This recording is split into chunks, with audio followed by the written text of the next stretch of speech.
Existe-t-il vraiment un boucher du bayou Anton Houston tuant des innocents et laissant leur corps dans les cours d'eau de la ville? Ou est-ce simplement une coïncidence que des dizaines de personnes soient tombées à l'eau sans malveillance dans une métropole de millions d'habitants? De nouvelles informations sur le nombre de morts dans les bayous de Houston ces 10 dernières années compliquent cette réponse. Nous allons analyser ces statistiques et ce qu'elles pourraient signifier. Bienvenue dans Sidebar, présenté par Law and Crime. Je suis Jesse Weber.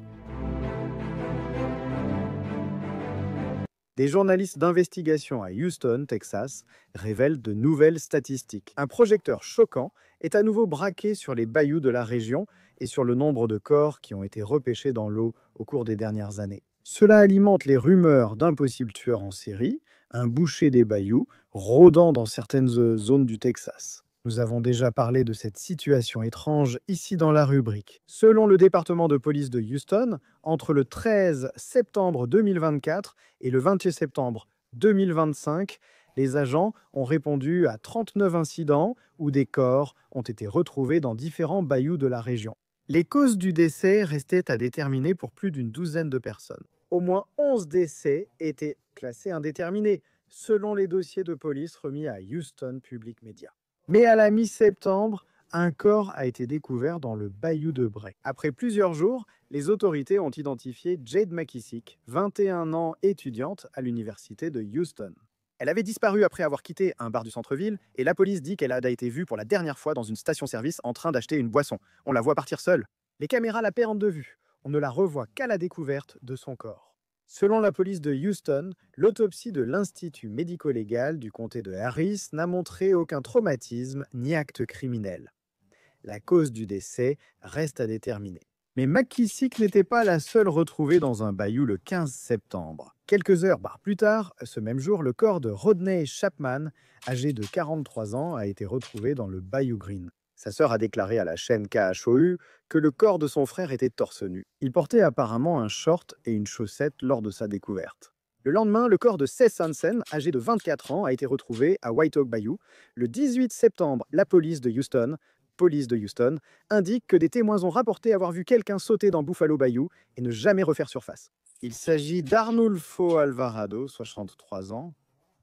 Michael Rice, âgé de 66 ou 67 ans, a été retrouvé mort dans Buffalo Bayou le 20 septembre.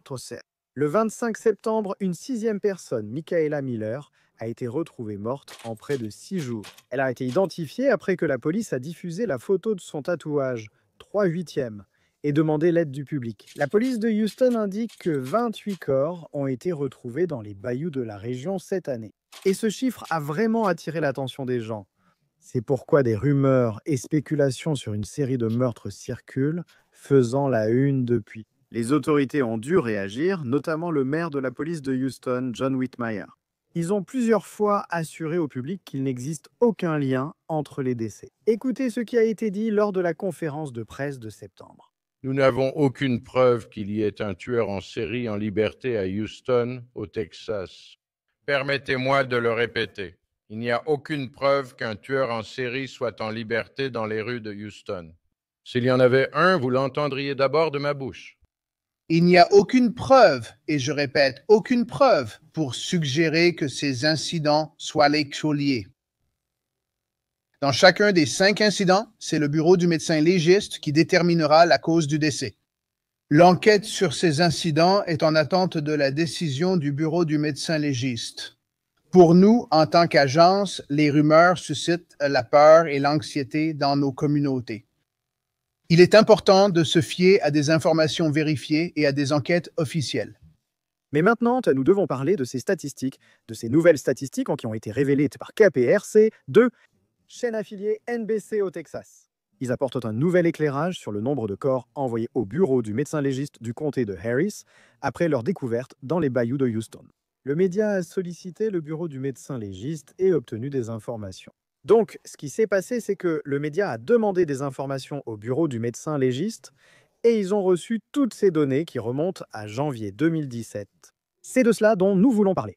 Très bien, donc pour m'aider à analyser ces chiffres, à comprendre ce qu'ils signifient vraiment, je veux souhaiter la bienvenue à nouveau. Ami de l'émission, ex-officier des opérations spéciales de la CIA, agent spécial du FBI, auteur de L'espionne inattendue et expert en sécurité nationale pour News Nation. De nombreux titres, Tracy Walder nous rejoint. Merci Tracy, ravi de te voir et d'avoir pris ce temps. Tu es déjà venu parler de ce genre d'affaires potentielles de tueurs en série auparavant. Pour être clair, avec toute la fascination autour de cette affaire, avec autant d'attention portée dessus, nous allons aussi parler des statistiques. Quelle est ta théorie générale sur ce qui se passe ici? Je pense que la partie difficile, pour être tout à fait honnête avec toi, c'est que environ 2 tiers de ces cas n'ont pas de cause de décès déterminée, n'est-ce pas? Ils n'ont pas précisé comment ces personnes sont mortes ni comment elles ont fini dans le bayou. Et je pense qu'à cause de cela, il y a alors des spéculations publiques. Et je pense aussi que lorsque la police ou le service de police de Houston affirme, je dirais, de façon aussi catégorique que ce n'est pas l'œuvre d'un tueur en série sans connaître la cause du décès, ça commence vraiment à amener les gens à remettre beaucoup de choses en question. Quand on a ce type de regroupement dans un bayou, on en compte 16. Et donc, je pense que c'est là que ça commence à mener. Est-ce vraiment l'œuvre d'un tueur en série? Oui. Et d'ailleurs, la difficulté pour une, deux ou trois personnes de commettre tout cela, tu sais, juste pour argumenter, d'un point de vue spéculatif. S'il était responsable de nombreuses morts.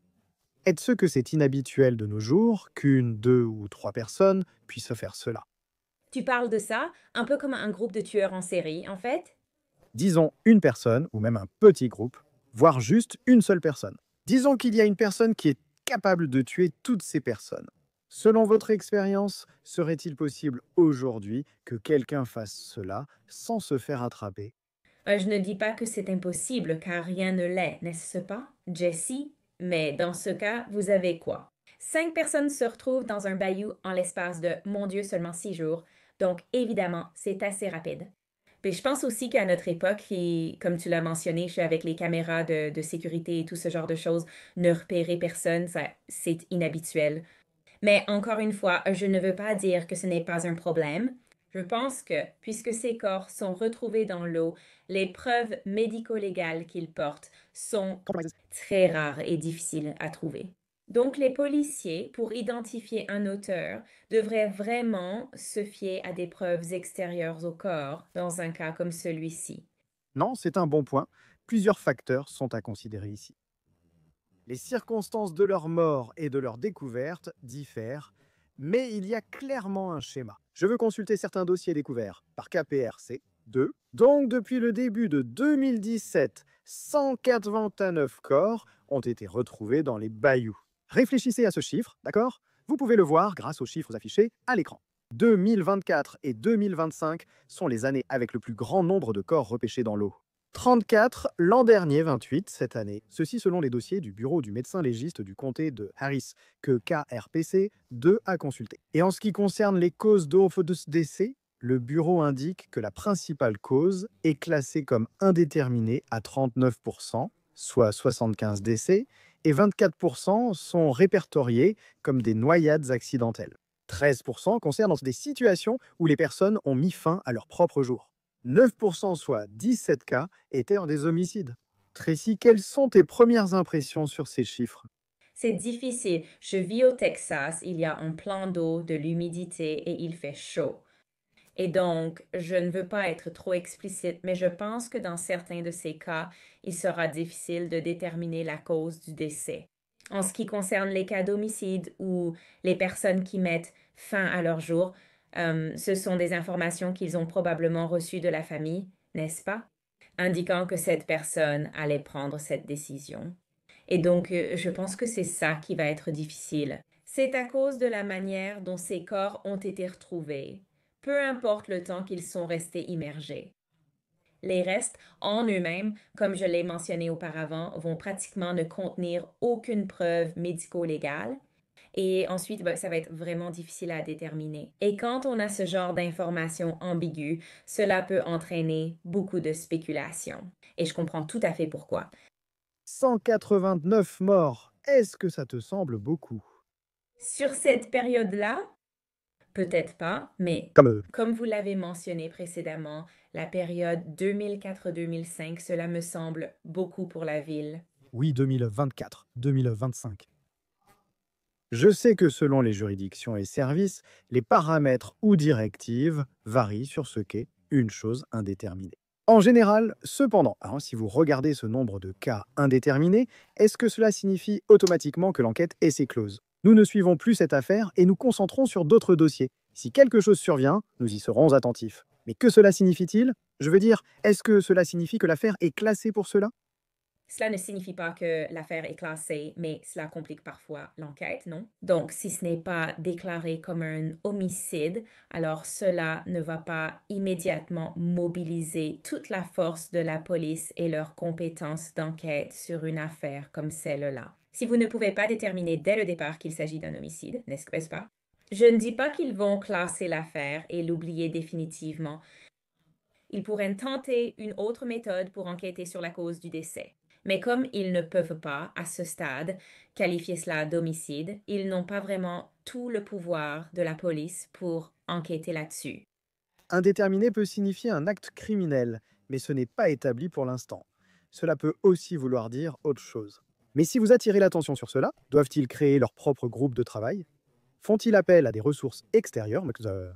Le FBI s'implique-t-il en décidant de passer 6 mois à examiner ces affaires pour chercher un lien entre elles? Sont-ils obligés de le faire? Le problème, c'est qu'ils ne sont pas obligés. Pourraient-ils le faire? Je veux dire, oui. Pour être honnête, je pense que c'est dans l'intérêt public, surtout avec autant d'éléments non déterminés.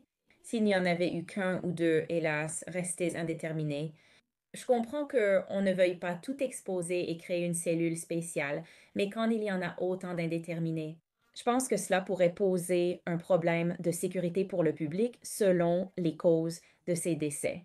Donc, je penserais que vous voudriez créer une cellule spéciale pour vraiment essayer de cerner cela afin de déterminer finalement ce qui se passe ici. Et selon le maire, il y a 2500 miles de bayous dans la région de Houston. Donc ce n'est pas comme s'il n'y avait qu'un seul petit plan d'eau où tous ces corps continuent d'être retrouvés. Quand on regarde ça, on parle de 189 corps retrouvés depuis 2017. Je suppose que ça a un peu plus de sens. Tu parles de plan d'eau. Je ne viens pas du Texas, mais j'imagine que c'est quelque chose à prendre en compte ici. Quand on en parle, Je veux dire, Lee's et Houston, c'est essentiellement un grand ensemble de bayous. Et j'y ai pensé parce que, tu sais, tu as raison, 189. Je ne minimise pas la mort de ces personnes. Mais quand tu as autant de kilomètres de bayous, oui, c'est un peu une goutte d'eau dans l'océan. Mais quand tu commences à regarder que 16 ont été retrouvés dans l'un d'eux, pour moi, c'est un nombre élevé de cas retrouvés dans un seul des bayous. Et dans certains, tu en as peut-être un ou deux, mais dans un, tu en as 16 et dans un autre, tu en as 9. Donc, dans certains de ces bayous, je pense qu'il serait dans leur intérêt de regarder où se trouvent ces regroupements et de déterminer s'il se passe quelque chose ou non dans ces zones. je présenterai d'autres statistiques sur les décès dans une minute. Mais de façon générale, si vous voyez un décès, puis deux, puis trois, les forces de l'ordre n'établissent pas de périmètre autour de ces bayous pour voir ce qui se passe. Je veux dire, cette partie m'a paru étrange, non? Il ne devrait pas y avoir un certain niveau de surveillance pour voir ce qui se passe dans ces zones. Oui et non, ils le font à Austin. Évidemment, Mais dans les voies navigables là-bas, ils ont installé plus de caméras, plus de lumière, ce genre de choses. Mais concernant la question des préjugés, tout d'abord, la police de Houston n'est pas si grande, n'est-ce pas? Ils ne peuvent pas tout surveiller. Mais en ce qui concerne les bayous eux-mêmes, ils sont tellement vastes et il y en a tellement. Ce serait probablement dans leur intérêt d'installer plus de caméras. Tout cela coûte de l'argent, donc je ne sais pas quel est leur budget. Ils ne peuvent pas seulement installer et surveiller des périmètres. Nous ignorons toujours quand certains de ces groupes sont apparus. À quel moment la première personne a-t-elle été retrouvée et la dernière sortie? Si cela dure toute l'année et qu'il n'y a que 4 personnes, tu resteras dans ce bayou 12 mois et ce n'est pas forcément faisable. laisse-moi revenir sur certaines de ces statistiques. Donc, la majorité des personnes retrouvées étaient des hommes, 85%. C'est selon le bureau du médecin légiste. 14% étaient des femmes. Et un ensemble de restes était apparemment trop dégradé pour être identifié. Tracy, que penses-tu de ce chiffre? Est-ce surprenant? Oui, ça me surprend. Et la raison pour laquelle ça me surprend aussi, c'est parce qu'on en a déjà parlé, toi et moi. Tu sais, dans d'autres cours d'eau à Austin et aussi à Chicago, Mais que ce sont principalement aussi des hommes avec des pourcentages très élevés, donc plus de 85%, un peu comme ce que tu mentionnes ici. Et donc, oui, je trouve ça intéressant qu'on ait affaire principalement et de façon écrasante à un seul genre de personnes. Y a-t-il une différence en termes de décès ou d'enquête? En parlant de genre, si on y pense, la plupart des hommes sont-ils morts? Si la majorité des femmes sont mortes, cela change-t-il la méthode des enquêteurs? Est-ce que cela change la façon dont ces affaires sont abordées d'une manière ou d'une autre? Est-ce que ça vous indique quelque chose? Personnellement, je n'ai jamais abordé une affaire différemment, vous savez, en fonction du genre, vraiment jamais. Je pense que lorsqu'il y a une forte concentration, non. Analyser le travail d'un tueur en série pour y déceler des schémas, surtout en présence de plusieurs décès, est un signal d'alarme évident Dans en termes de schéma. Lorsque la grande majorité d'entre eux sont des hommes, Vous évoquez aussi toutes les races, genres et âges. Pour revenir à l'idée d'un tueur en série, serait-il atypique pour un tueur en série de faire cela? pour être précise, je suis désolée, Jessie. Voulez-vous dire être précise en termes de genre ou Oui, par exemple, si vous parlez d'un tueur en série potentiel, se concentrerait-il sur une seule race, un seul genre, un seul âge? Ou selon votre expérience? Quand on regarde ces personnes, il se peut qu'elles ne fassent pas de discrimination en ce qui concerne leurs victimes. la plupart des tueurs en série, voire tous, font en réalité cette distinction. Ils ont bien une cible, n'est-ce pas? Un type de personne qu'ils recherchent. Maintenant, de cette discrimination peut prendre de nombreuses formes différentes. Ça peut être le genre, la race, la religion, l'âge ou tellement d'autres choses. Donc oui, dans un cas comme celui-ci, où l'on voit encore une fois que l'écrasante majorité est masculine. Alors oui, je ne veux pas dire que chaque tueur en série se concentre sur un type, mais je dirais que 95% des tueurs en série ciblent un profil précis. D'ailleurs, en ce qui concerne l'âge, la plupart ont entre 30 et 39 ans. Donc on parle de 47 décès dans cette tranche d'âge, entre 30 et 39 ans. Y a-t-il quelque chose à laquelle nous devrions penser à ce sujet? Encore une fois, pour revenir à ce que vous avez mentionné plus tôt, je pense aussi que cela soulève la possibilité d'un tueur en série. Vous savez, généralement, lorsqu'il s'agit de morts accidentelles, ce genre de choses, les accidents ne font pas de discrimination. Vous aurez généralement des hommes et des femmes de différents âges. D'une certaine façon, cela m'inquiète qu'il soit plus de 85% d'hommes. Et puis, entre les deux, ce groupe d'âge, je pense, soulève quelques inquiétudes concernant le type de personnes qui sont décédées. Sans surprise, le manque d'informations est très frustrant pour les gens. C'est frustrant, surtout pour les membres de la famille. Le père de Kenneth Cutting, 22 ans retrouvé mort dans le Buffalo Bayou l'an dernier, a confié à KHOU le mois dernier: «J'attends depuis 1 an et demi.» Sa famille en espère toujours des réponses. Il n'est pas tombé dans ce bayou, quelqu'un l'a mis dans ce bayou. Et, selon Cutting père, la cause du décès de son fils est toujours indiquée comme indéterminée. Selon WHAS 11, la police de Houston affirme que l'affaire est classée et qu'ils n'ont trouvé aucune preuve d'homicide. Cutting a ajouté: «Je ne sais pas s'il y a un tueur en série, mais la façon dont il traite ses corps est ridicule.» Tracy, qu'en penses-tu? Oui, je pense que je comprends d'où vient la famille. Et je pense que, tu sais, ils n'ont toujours pas la cause du décès, n'est-ce pas, pour leurs proches. Et donc, que la police dise très rapidement non, ce n'est pas ça. Le fait que la police affirme rapidement qu'il ne s'agit pas de l'œuvre d'un tueur en série amène la famille à penser que l'enquête n'est pas menée à fond. Et je pense vraiment que les familles le méritent. Je pense aussi que les défunts le méritent. Je trouve surprenant, comme vous l'avez dit, ce manque d'information qui existe. Et vous avez raison, c'est un manque d'information. Cependant, c'est justement ce manque d'information. Mais cette réaction très rapide et cette déclaration du police de Houston affirmant qu'il ne s'agit pas d'un tueur en série, Ce n'est même pas l'œuvre d'un tueur en série. Ils disent n'avoir trouvé aucune preuve d'homicide. Comment s'en sont-ils sûrs? Comment le déterminent-ils aussi vite? Je ne sais pas quel était le délai concernant le moment où ils ont déterminé qu'il n'y avait aucune preuve d'homicide. Comment pouvez-vous exclure cette possibilité? ça, c'est ce que donc, je ne sais pas à quelle vitesse ils ont pris cette décision. Je n'ai pas accès à cette information. Non pas en général, en général. Donc, je ne veux pas entrer dans les détails, mais beaucoup dépendra de l'état du corps, non? Et comment ils ont trouvé ça, combien de temps ça va prendre et combien de temps ils vont devoir faire toutes sortes d'analyses médico-légales et attendre les résultats. Tu ignores aussi s'ils ont fait des analyses toxicologiques ou la durée.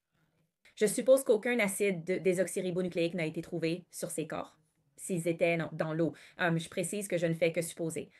Et donc, tout cela va malheureusement prendre du temps avant d'obtenir les résultats. C'est pour ça que je suis tellement surprise. Pour être tout à fait honnête avec toi, Jessie, ça peut prendre des mois pour obtenir toutes ces informations. Tout dépend du retard accumulé. Je ne sais pas combien le police de Houston est en retard. Et c'est pour ça, encore une fois, que je suis tellement surprise qu'ils aient fait cette déclaration aussi rapidement. Et je voudrais juste avoir ton avis là-dessus. Je suis sûr qu'il y a une théorie selon laquelle les forces de l'ordre disent une chose, mais en croient une autre, non? Ils pourraient dire qu'il n'y a rien à voir ici, qu'il n'y a pas de tueur en série. Aucune raison de s'alarmer pour le public, même si les forces de l'ordre pensent « Oh, il y a peut-être quelqu'un dehors. Il peut y avoir du monde dehors. » Je ne pense pas que ce soit vrai, non? Et je suis curieux d'avoir votre point de vue là-dessus, parce qu'il me semble que s'il y avait vraiment un danger pour le public, les forces de l'ordre auraient la responsabilité de partager cette information. Surtout, qui cela serait-il? Aurait-il besoin du public? Oui, du public. Pour plus d'informations, il y a quelqu'un en fuite. Il se passe quelque chose. Soyez vigilants. Ceux qui pourraient me croire que les forces de l'ordre ne sont pas totalement transparentes sur ce qu'elles voient, qu'elles enquêtent peut-être secrètement là-dessus. Quelle serait simplement votre réponse à cela? Oui, je suis d'accord avec toi, Jessie. Je ne pense pas que ce soit le cas. Les forces de l'ordre assurent la sécurité publique. C'est de protéger la population. Donc, s'il y a une menace et qu'ils pensent vraiment qu'il y a une menace, je comprends. Ne donnez pas toutes les infos sur cette menace. Si vous devez les attraper, ne révélez pas tout. Mais vous avez la responsabilité d'informer le public pour qu'il soit conscient et vigilant. Donc, je pense qu'ils en savent peut-être un peu plus, mais je ne crois pas qu'ils cachent des choses intentionnellement, qu'ils retiennent vraiment cela. C'est un tueur en série parce que leur travail est de protéger le public, c'est leur mission principale. Merci d'être venu. TRACIVALDER, je l'apprécie toujours. Merci de m'avoir invité, Jessie. Et c'est tout ce que nous avons pour vous pour l'instant, ici sur Sidebar. Merci beaucoup à tous de nous avoir rejoints. Et comme toujours, abonnez-vous sur YouTube, Apple Podcasts, Spotify ou partout où vous écoutez vos podcasts. Vous pouvez me suivre sur X ou Instagram. Je suis JC Weber. À la prochaine fois.